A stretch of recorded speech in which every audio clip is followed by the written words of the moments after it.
Yes, so the team is listening to that and they are going to fix that. Thank you. Okay, so let's start. We watched the movie, we enjoy it. We are so grateful, and we are so grateful, Sangeeta, for this partnership between a Unified Human Foundation and the World Happiness Foundation, bringing this to life as part of the Mothership Earth Summit, which is one of what we call one track of the World Happiness Fest. So this is a really beautiful partnership among the World Happiness Foundation, Unified Human Foundation, and now with all this beauty that Louie have created with Gratitude Rebuild.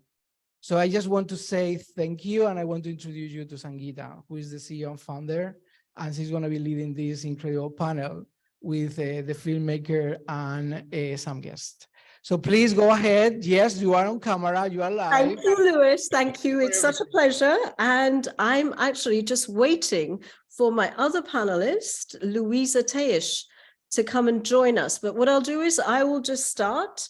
And there she is. She's there. Hi, Luisah. Alafia. How y'all doing? Great. Thank you. Thank you, Louis, for that introduction. I am the founding president. Okay, I'm the founding president of Unified Human Foundation UK and USA, and I'm also the creator of Mothership Earth Summit. And yes, we are doing this beautiful partnership with World Happiness Foundation, Unified Human Foundation and World Happiness Foundation. And firstly and foremost, I would love to introduce filmmaker extraordinaire, Louie Schwartzberg.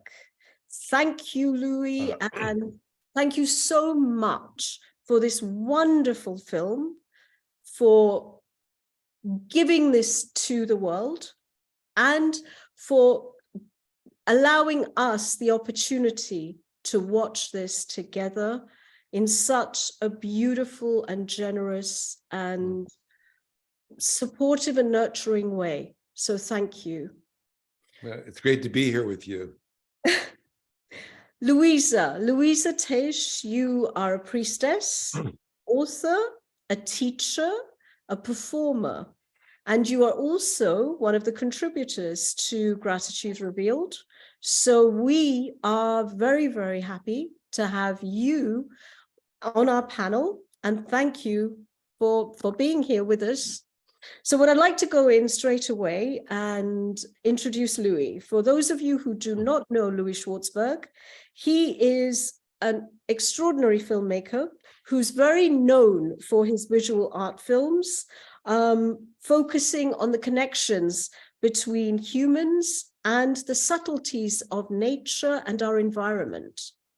Now, Louie, what I'd like to ask you is, you made, in 2019, you made Fantastic Fungi, which was an absolutely fabulous movie with a massive cult following.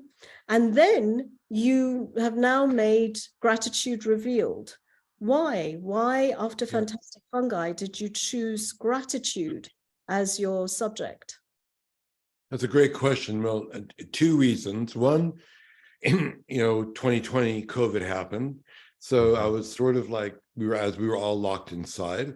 So I decided to share these magic moments that I had been filming throughout the years with remarkable, but extraordinary people. And then also, what the pandemic, I think, taught us was the fact that things we take for granted, disconnection from each other, that they can't have, food with or dinner with friends and family. We never thought about that before. This whole, malaise of the pandemic, environmental degradation, political discourse that's in the gutter, all that stuff makes it understandable that there's despair. And so for me, I thought it was the perfect time to make the film about gratitude. And the reason why it emerges from Fantastic Fungi is because in Fantastic Fungi, that's like a portal into nature's intelligence, into understanding how ecosystems flourish by sharing nutrients and information without greed. That's nature's operating instructions. But once you learn that, then the big question is, what are you going to do about it? How are you going to integrate that into your life? How are you going to like help your family, your friends, your community, the world? So it dawned on me that it was very organic to make a film about gratitude after you learn about how harmonious and how flourishing nature is in terms of sharing, in terms of celebrating life, in terms of wanting DNA to go forward, all of those. So Fantastic Fungi was a journey under the ground. I'd say Gratitude Revealed is a journey into the human spirit, into the soul. And the beauty of the soul, Louie, that's what, I mean, the cinematography and the visuals are so gorgeous. And, you know, I mean, the only word I could describe is delightful. They really are delightful. So there's a reason for that. And it isn't like veneer. I worked in commercials and features, and we have the best artists, cinematographers, and art directors, and we make pretty pictures. But there's a reason why it's beautiful. The reason why it's beautiful for me is because that's how nature seduces you to fall in love and protect what you love, whether it's, the trees, the planet, your baby, a kitten, a puppy. They're all cute. And we can't help ourselves but want to take care of them and love them. So that's how nature or the universe, I think, manipulates us or guides us into doing the right thing. And so beauty isn't just advertising in Madison Avenue, which it is, because they've kind of manipulated that energy, but that energy is there because life wants to go forward.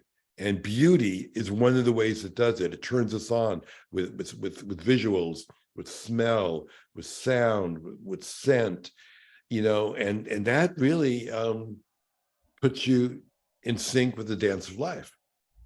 Louie, there's one other kind of important thing I'd like to bring up is, out of all the sort of divine human attributes, you chose gratitude.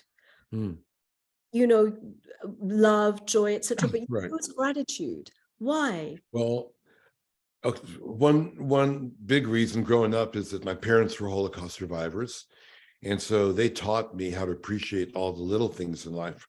I mean, for them, food on the table, a roof over your head, a steady job, all of that were things that they were deeply, deeply grateful for. And then that also taught me to appreciate the little things in life, which is when I became more conscious about the environment. It's about protecting the bees. It's about protecting the microbes and the fungi that is the foundation of life, that gives us the food. Also, gratitude is the easiest thing to do as a quote unquote practice, because all you have to do is say thank you. It's so simple. And so in Gratitude Revealed, we talk about many values: connection, focus, mindfulness, curiosity, creativity. I think all of those, in my mind, and I'm not an expert, but from my own personal view, I think they all add up to gratitude. All those beautiful values add up to gratitude. And it seems to be the easiest and most gentle way to stop negative thoughts from, overtaking your mind. That's beautiful. Thank you. Luisah, I know that you've had a lot of experience working with people in evolutionary levels and helping them to shift their consciousness and their thoughts. Please, and you contributed to Gratitude Revealed. How was that experience for you? Well, the good thing about it is that the film emphasizes gratitude with a positive sign beside it. As a person of African American descent, having lived through the turmoil of the 60s and certain other pressures, there was a time when the word gratitude was being used as a tool against us. Okay, so I was recalling this morning when George W. Bush made the statement that Martin Luther King should be grateful that he lives in a country where he's allowed to protest. Sometimes that word has been used to suppress people's energy to contribute to life. Just be grateful for what you already have is handed down from those who are above to oppress those who are below. But ironically, oftentimes we find in this culture that the people who have a lot materially are not the ones who have gratitude for the wind and the trees and the water, because they're invested in what can be bought, and they're invested in who they can dominate. And it is the people who are grateful, who have survived Holocaust, who have survived racism, who have survived those things, who wake up every morning and say, oh, the sun is shining, and I'm so grateful for that. There's food on the table, and I am so grateful for that. And we have to find beauty and joy in the everyday things. Some years ago, we do divinations every year to get guidance from the ancestors about how to conduct ourselves. And one year, my goddess Oshun told us to sing the joy song to bring in unexpected joy. Okay, so as soon as somebody says unexpected joy, unexpected anything is coming, you start trying to think about what's coming, and then it's no longer unexpected. You see, you're now expecting it. And we were singing the song, and what happened for me is that a hummingbird made her nest on my front porch. Beautiful.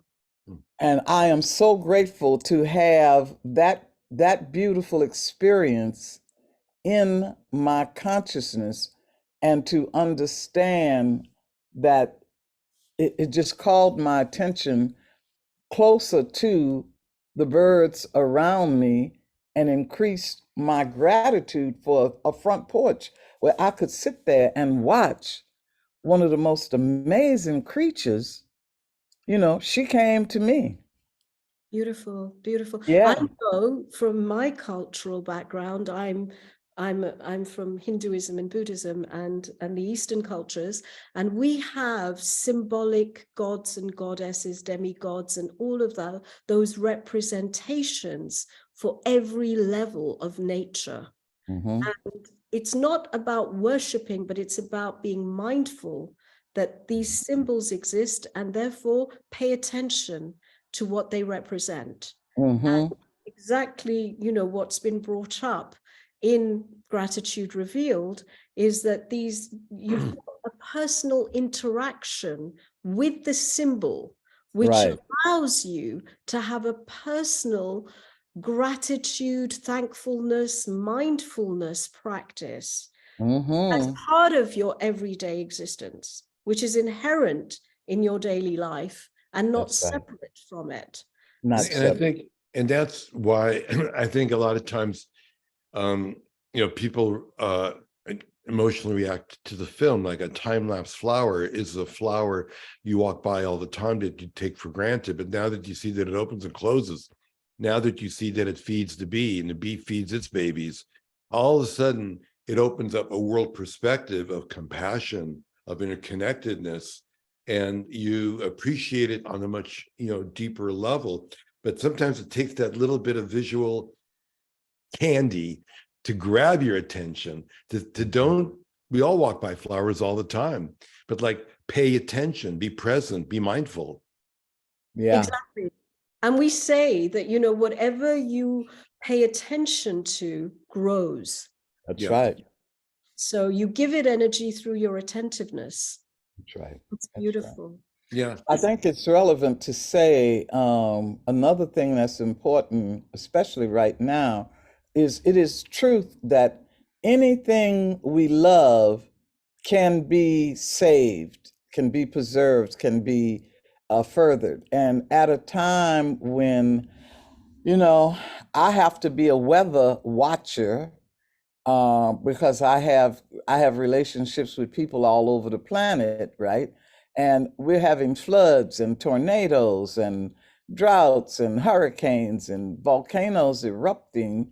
And, you know, having a better relationship with nature is literally what is going to save us. We have to be grateful to water. I do rituals all the time where we, first of all, ask water to forgive us for human behavior, ask water to please continue to support us, and then we throw flowers in the water as an act of gratitude for water's continued existence and support in spite of the way humans abuse that substance. I am so grateful for the ability to, you know, drink, bathe, cook, garden. You know, if I were not grateful for that and it disappeared, I would disappear. Right. Beautiful. The other thing that I'd really like to bring up is nature's way of balancing, because really nature is balance. The balance of forces, the balance of life, the balance of everything. And I know, Luisah, that, you know, there's within that balance, those forces, you've got the complementary forces which balance out even the high vibration of positivity with the low vibration of lack and scarcity. So nature has this incredible inherent design of just balancing everything. And therefore, when we go into and interact with nature, we get those energies and that joy of balance, and we feel good again. We feel at home and at peace again. I'll be right back. Yeah, I think feeling at home is that feeling that people feel like when they're watching the film, and sometimes I wonder why they're crying. It's because it's that feeling of homecoming. It's obviously it's not a sad movie, you know, but it's been so long since you've been with your deepest soul. You know, when you say, look, but here's the core essence of our dilemmas, and that is that we are nature. So when you say, when we go into nature and we see that balance, what I feel is happening is we're looking into a mirror. We are nature, and nature has balance, but so do you. Think about the balance it takes every day for the trillion cells in your body to live in harmony. Who's managing all that? Who's coordinating all that? You know, and only when we're sick do we realize it's this miracle. Our bodies, it's making all these little decisions, millions of decisions every day that keeps you alive. Well, nature does that too. In its you know, symbiotic relationship with the animals and the plants and the insects, they're all working together to create this harmonious balance.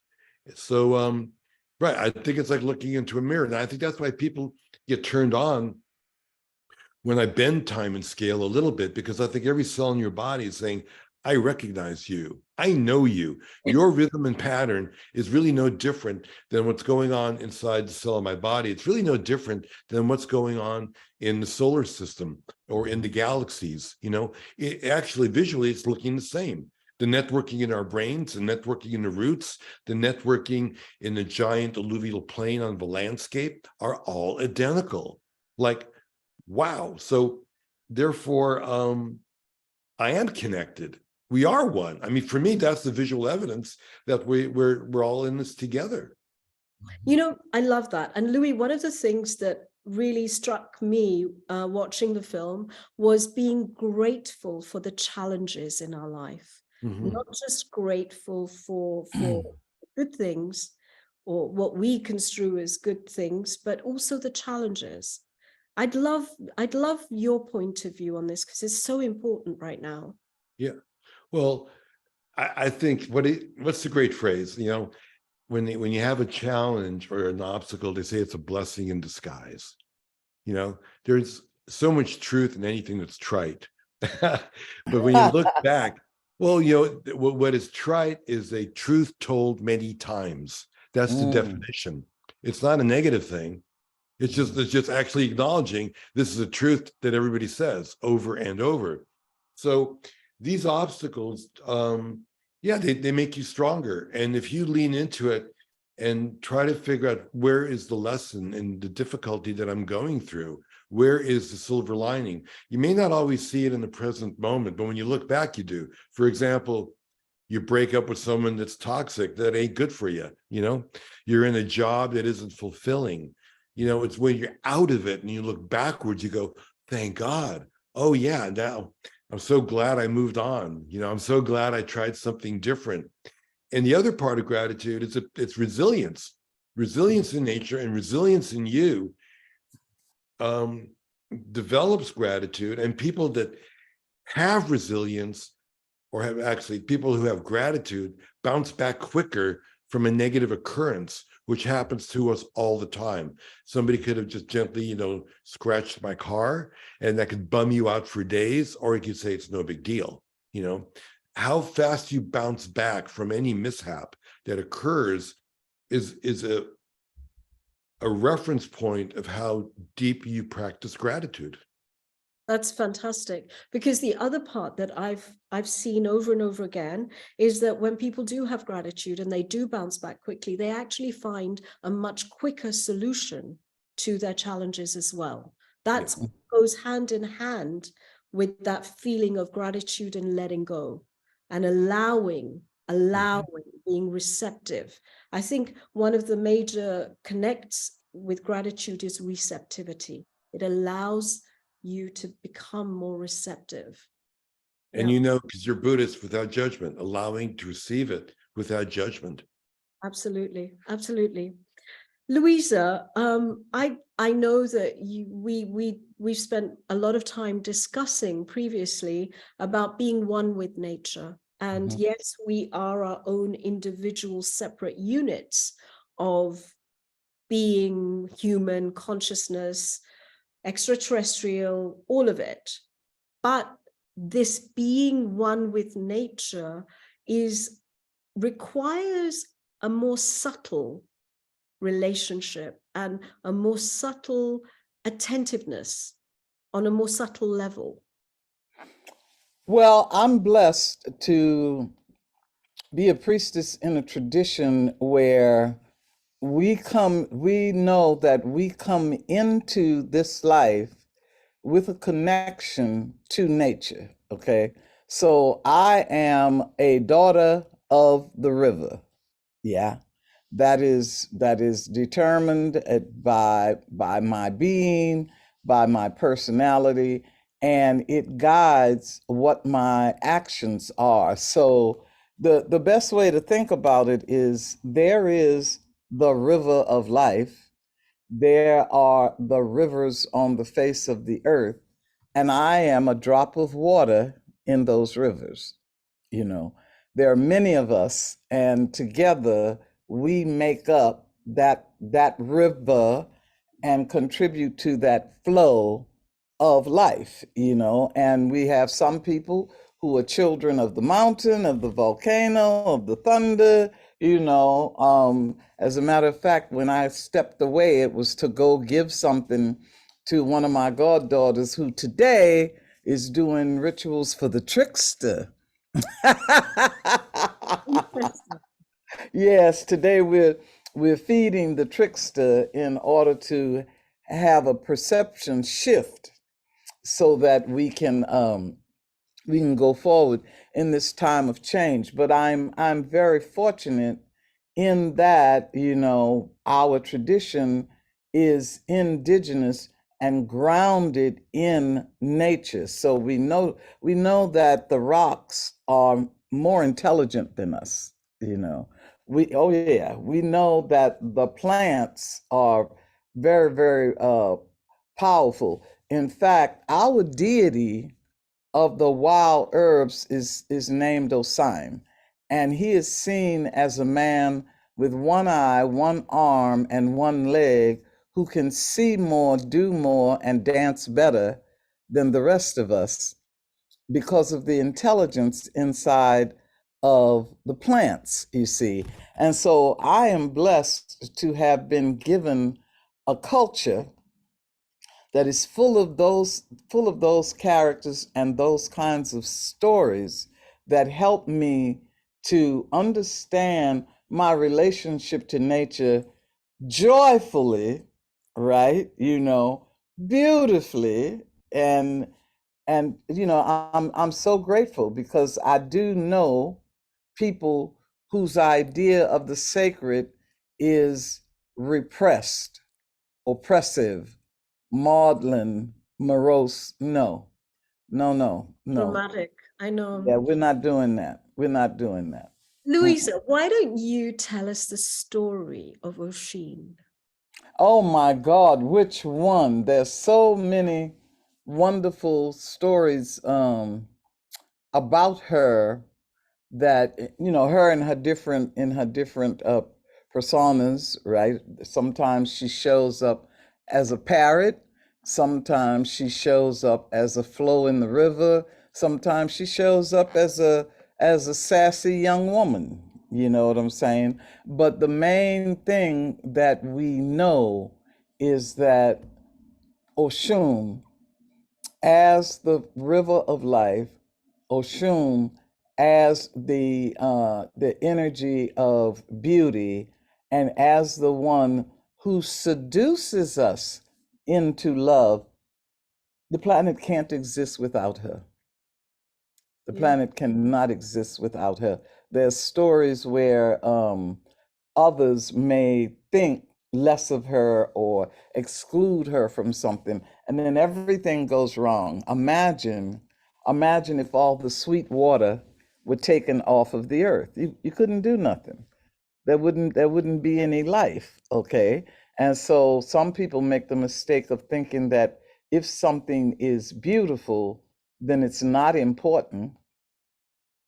But beauty and the love of beauty is what is so amazing in the world that I live in. As a matter of fact, in my world, one of the goddesses, whose name is Erzuli, she is seen as the ability to dream and imagine beyond possibility.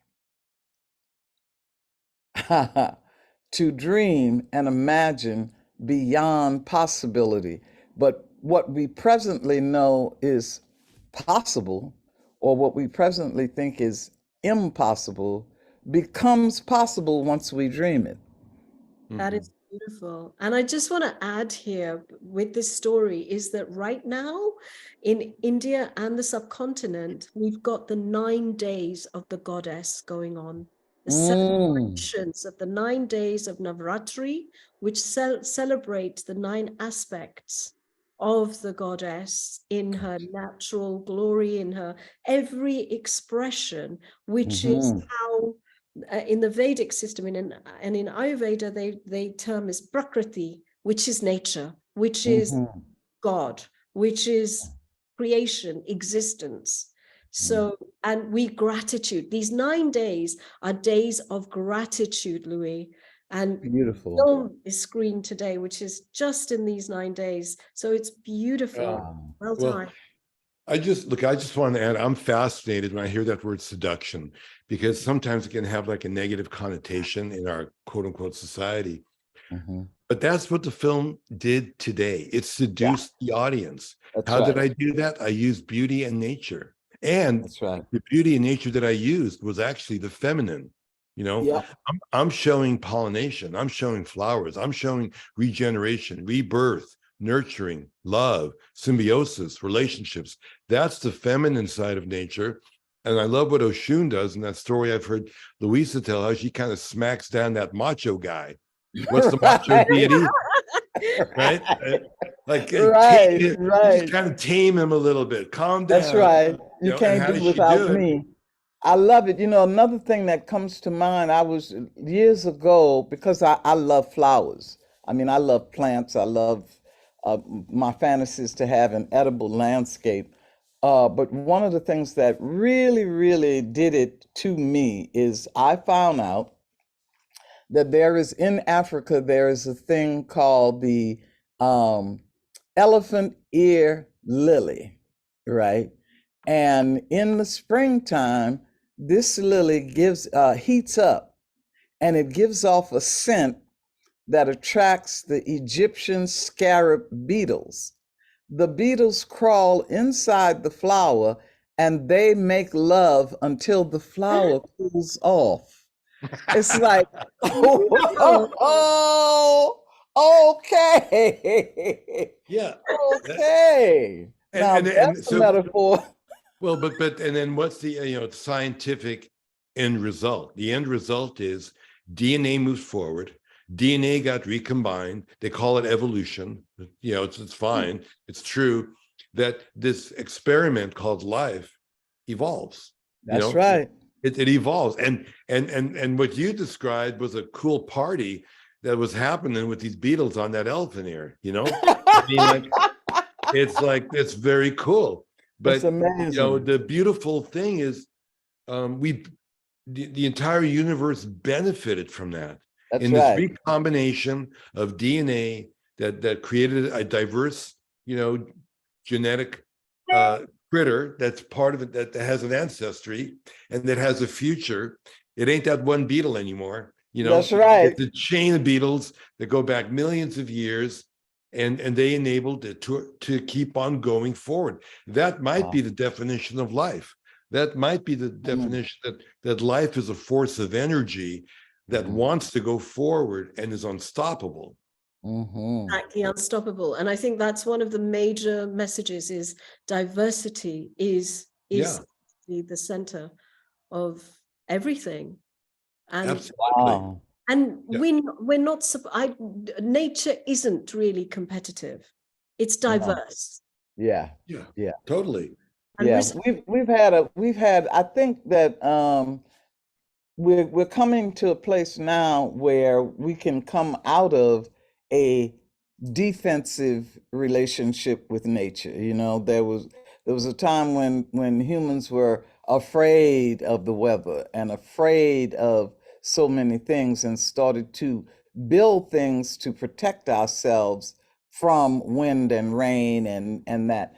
Now we've created enough of that that we can say, I feel safe enough to change my perception of what's going on. In fact, we went too far. We've been destroying the forests, we've been polluting the water, etc. And now the child, the human, the baby, the toddler who just had to have everything stuck in its mouth, is now growing up and taking a look at, I have a different, more mature relationship to mother who has taken care of me, And I'm really optimistic because I do see our young people who realize that they were about to inherit a damaged earth are standing up. They're making that shift into a parent-child relationship with Mother Nature and are at the stage where they're not saying anymore, Mama, you just have to feed me and take care of me. But I am now at a stage where I'm going to take care of you. And that makes me feel really good. Mothering nature rather than Mother Nature. Louie, what can be some of the steps that we can do to bring gratitude more tangibly and more attentively into our lives? Well, for me, it's simply, I think, slowing down. And when I have a negative thought, and I do many times, and I feel like a victim, I have to just slow down and shift my perspective into what can I be grateful for? I'm breathing. I can move my fingers. I'm looking at the leaves in the tree. I'm looking at the cracks in the sidewalk, whatever it is that can like pull me out of that negative moment. That's what I think I do. I think it's something we can all do, which is find something to put your attention into that is beautiful, many times that you take for granted, and it immediately stops the negative thoughts. I mean, it's hard to have a negative thought and a positive thought at the same time. So it's almost like a computer. A hard drive can be filled with negative data. If you put positive data into the hard drive, there's actually no room for the negative data to be entered. It's actually a physical impossibility.